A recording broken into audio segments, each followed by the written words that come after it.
दोस्तों, आज मैं आपको 4 लोभी ब्राह्मणों की कहानी सुनाने जा रहा हूँ। पाटलिपुत्र नगर में 4 ब्राह्मण मित्र रहते थे। वे बहुत ही निर्धन थे।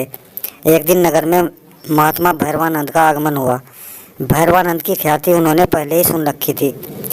चारों ब्राह्मण मित्र उनके पास पहुंचकर बोले, आप त्रिकालदर्शी सिद्ध महात्मा हैं। आपकी कृपा दृष्टि हम जैसे अभागों का भाग्य बदल सकती है। महात्मा भैरवानंद ने उन चारों ब्राह्मण मित्रों पर तरस खाकर उन्हें 4 बत्तियां देते हुए कहा, तुम चारों एक एक बत्ती आपस में बांट लो और हिमालय की ओर उत्तर दिशा में बढ़ते चले जाओ। जिसके हाथ से बत्ती जहाँ भी गिरेगी वहाँ खुदाई करने पर उसे उसके भाग्य का धन अवश्य प्राप्त होगा।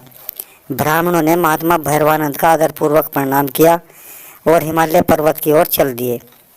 लंबी यात्रा करके हिमालय पर पहुँचने के बाद वे उत्तर दिशा की ओर बढ़ने लगे।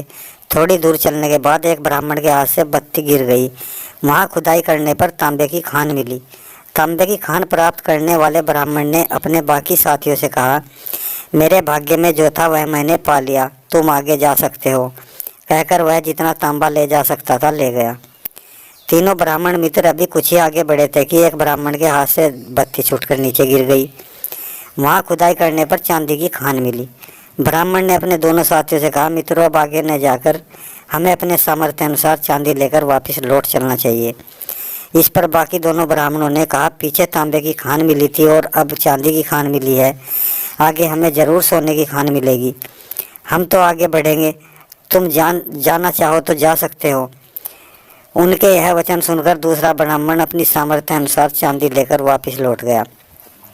उधर आगे बढ़ते दोनों ब्राह्मणों में से एक ब्राह्मण के हाथ से फिर बत्ती गिर गई। उस जगह खुदाई करने पर उसे सोने की खान मिली। उसने अपने साथी से कहा, मित्र, अब हम दोनों को अपनी अपनी सामर्थ्य अनुसार सोना लेकर वापस चल देना चाहिए। नहीं, पहले तांबे की खान मिली थी, फिर चांदी की और अब सोने की खान मिली है। अब आगे अवश्य ही रत्नों की खान मिलेगी। अगर तुम जाना चाहते हो तो सोना लेकर चले जाओ, अंतिम ब्राह्मण ने कहा। कुछ दूर आगे जाने के बाद अकेला बचा ब्राह्मण रास्ता भटक गया। भटकते भटकते वह एक ऐसे मैदान पर जा पहुंचा जहां खून से लथपथ और सिर पर घूमते चक्र को धारण किए हुए एक व्यक्ति खड़ा था। उसे देखकर ब्राह्मण को बड़ा आश्चर्य हुआ। आश्चर्यचकित उस ब्राह्मण ने अभी कुछ कहने के लिए मुंह खोला ही था कि सामने खड़े व्यक्ति के सिर पर घूमता चक्र उससे अलग होकर ब्राह्मण के सिर पर आकर घूमने लगा। यह देखकर अचंभित ब्राह्मण ने उस व्यक्ति से पूछा, यह सब क्या है? तुम्हारे सिर से हटकर यह चक्र मेरे सिर पर कैसे आ गया? यह अत्यधिक लालच का फल है। लालच के कारण ही मैं स्थिति तक में पहुंचा था और तुम्हारे आने से मुझे इससे मुक्ति प्राप्त हुई है। मेरा उद्धार कब होगा? ब्राह्मण ने दुखी स्वर से में पूछा। जब कोई दूसरा व्यक्ति तुमसे भी अधिक लालच करेगा तभी तुम्हें इससे मुक्ति मिलेगी, उस व्यक्ति ने कहा और वहाँ से चला गया।